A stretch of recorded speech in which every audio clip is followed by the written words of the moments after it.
আল্লাহ হচ্ছেন সর্বশক্তিমান। আমরা এটার উপর ঈমান এনেছি। তো আজকে বলতে চাই ভাইরা, ইসলাম কেন এলো? যদি আপনার এলাকায় আগুন লাগে তো আগুনটা নিভানোর জন্য ফায়ার ব্রিগেড, তারা এসে যদি পানি ঢালে, পানি দেয়, তারপরেও যদি আগুন জ্বলে, তাহলে ওটা পানি আছে না কেরোসিন আছে? কি বলেন? বুঝতে পেরেছেন না পারেন না? পৃথিবীর যারা দায়িত্ব আছে, পৃথিবীর যারা মরক সরকার, তারা তো পানি ঢালছে। গোটা পৃথিবীটা অশান্তিতে ভরেছিল। পৃথিবীতে কোনো শান্তি ছিল না, পৃথিবীতে কোনো সুখ ছিল না।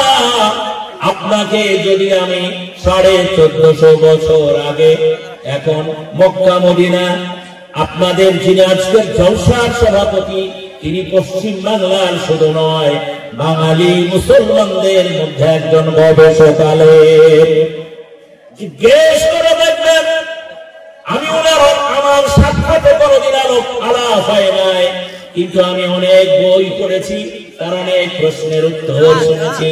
মজাদার করে, সুন্দর করে তিনি প্রশ্নের জবাব দিয়ে থাকেন। ভাইরা, আমি আপনাদের বিনয়ের সাথে জানাতে চাই, এই পৃথিবীতে, এই দুনিয়াতে ইসলামের আগমন কেন হলো? আমেরিকা নয়, আরবে যদি যান, সেই দেশে ঠিক 1450 বছর আগে একটা মহিলার কোন নিরাপত্তা ছিল না। মেয়ে সন্তান হওয়ার কারণে এই সভ্য মানুষেরা একদম পাহাড়ের গুহায় নিয়ে গিয়ে মেয়েটারে মেরে ফেলত। আজকে সেটা দরকার হয় না। আজকের আধুনিক যুগে অ্যাবর্শন করে সেই মেয়েটাকে মেরে দেওয়া হয়। আজ মেয়েরা তাদের হক আজ পৃথিবীতে বুঝে পায় না। এ ছিল আরবের অনেক কথা আছে। আমার প্রিয় ভারত, আল্লামা ইকবাল যে দেশ সম্পর্কে মূল্যায়ন করেছেন, সারে জাহাঁ সে আচ্ছা, সারে জাহাঁ সে আচ্ছা হিন্দুস্তান হামারা হামারা, সারে জাহাঁ সে আচ্ছা। এই সুন্দর ভারত, এই ভারতে একদিন হাহাকার।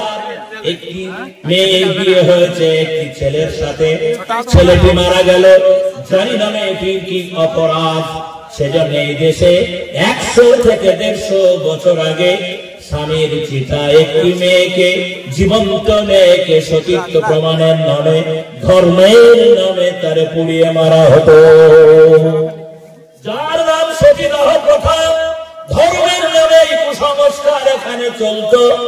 সুধীমণ্ডলী, লাখ লাখ মেয়েদের কান্না ঢোলের তালে এখানে হারিয়ে গেছিল। মানুষকে ছোট বড় করে ভাগ করে মানুষের আর্তনাদের কান্না এই দেশে আমরা শুনেছিলাম। এই দেশেও যেন মায়েরা চোখের পানি ফেলে বলেছিলেন, ওগো তুমি ঈশ্বর হও, তুমি ভগবান হও, তুমি যদি মালিক আল্লাহ হও, জানি না কে হও, এই জালেমের অত্যাচার থেকে আমাদের হেফাজত করো। গোটা দুনিয়াতে হাহাকার। আগুন লাগিয়ে যেমন আগুন নিভানোর জন্য ফায়ার ব্রিগেড দরকার হয়, গোটা পৃথিবীতে, গোটা দুনিয়াতে আগুন লেগে গেছে। গোটা দুনিয়া অশান্তিতে ভরপুর। সেই অশান্ত দুনিয়াতে আল্লাহ রাব্বুল আলামিন এমন একজন মহামানবকে পাঠালেন, এমন একজন রাসূলকে পাঠালেন, তাকে দায়িত্ব দিলেন, বললেন, ওমা আরসালনাকা ইল্লা রাহমাতাল লিল আলামিন। বিশ্বে রাসূলকে পাঠালেন तमाम মানুষের জন্য, না হিন্দু না মুসলমান, না জৈন না খ্রিস্টান, গোটা বিশ্বের মানুষের জন্য যিনি নবী, তিনি হচ্ছেন আমার রাসূল, যার নাম মুহাম্মাদুর রাসূলুল্লাহ, যার নাম মুহাম্মাদুর রাসূলুল্লাহ সাল্লাল্লাহু আলাইহি ওয়াসাল্লাম। আমি আপনারে জানাতে চাই, যে আগুন লাগায় সে কি চায় আগুন নিভিয়ে দেওয়া হোক? বুঝতে পারেননি? যে আগুন লাগায় সে কি চায় আগুন নিভিয়ে দেওয়া হোক? করে সে কি চায় সুদ উঠে যাক, যে জেনার ব্যবসা করে সে কি চায় এগুলো উঠে যাক, তারও পাল্টা পলিসি থাকে এগুলিকে পৃথিবীতে মজুদ করার। তাই পৃথিবীতে আল্লাহ পাক বিশ্ব পয়গম্বর বিশ্ব রাসূল হযরত মুহাম্মদুর রাসূলুল্লাহ সাল্লাল্লাহু আলাইহি ওয়াসাল্লাম কে বলে, হে রাসূল আমি তোমাকে রহমত করে পাঠালাম, তুমি ভারতের আগুন নিভিয়ে দাও। জোরে বলো লিল্লাহি তাকবীর। তুমি আরবের আগুন নিভিয়ে দাও। তুমি হিন্দু না মুসলমান না জৈন না খ্রিস্টান, সারা দুনিয়ার জন্য তোমার রহমত করে পাঠালাম। মাত্র 23 বছর। কত বছর? জোরে বলে কত বছর? 40 বছরে নবুয়ত পেলেন, ময়দানে নামলেন কোরআন নিয়ে। একটি নবী, কেউ সাথে নাই, আত্মীয় স্বজন নাই, পাড়া প্রতিবেশী নাই, দেশ নাই, গোত্র নাই, কোন মানুষ নাই, একা দাঁড়ালেন মক্কার মাটিতে ইসলামের দাওয়াত দিয়ে। আল্লাহ পাক বলে, হে নবী তোমার আমি দায়িত্ব দিলাম, হুয়াল্লাযী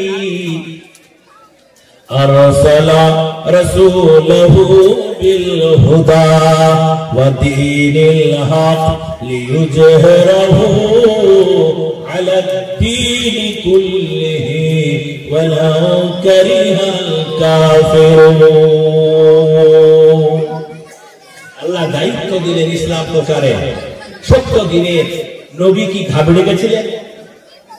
নবী কি দ্বিগুণী একা একটা মানুষ, একা একটা রাসূল ময়দানে দাঁড়ালেন। কি ইতিহাস! মাত্র 23 বছরের মধ্যে গোটা পৃথিবীর সমস্ত আগুনটাকে নিভিয়ে দিলেন কোরআনের আলোকে। ভারতে সতীদাহ বন্ধ। জোরে আপনারা কি আল্লাহু আকবার বলে রাগ করেন? এদিকে তো আমার কম আশা। আল্লাহু আকবার বলে রাগ হয় নাকি? তো জোরে আল্লাহু আকবার, আরে জোরে আল্লাহু আকবার। ফলে জালসা শুনতে আসবেন মরদের মতো আসবেন। মরদ বুঝবেন কি আল্লাহর নাম এখানেও যদি নিতে না পারেন তো জয় শ্রীরাম বলে। এটা আপনাদের বলতে বলা হয়, এটা বলেন, অসুবিধা কি আছে? ফলে মুসলমানদের অবস্থা অত্যন্ত খারাপ। আল্লাহ পাক এই যে মুসলমান, আমাদের মাঝে কোরআন আছে।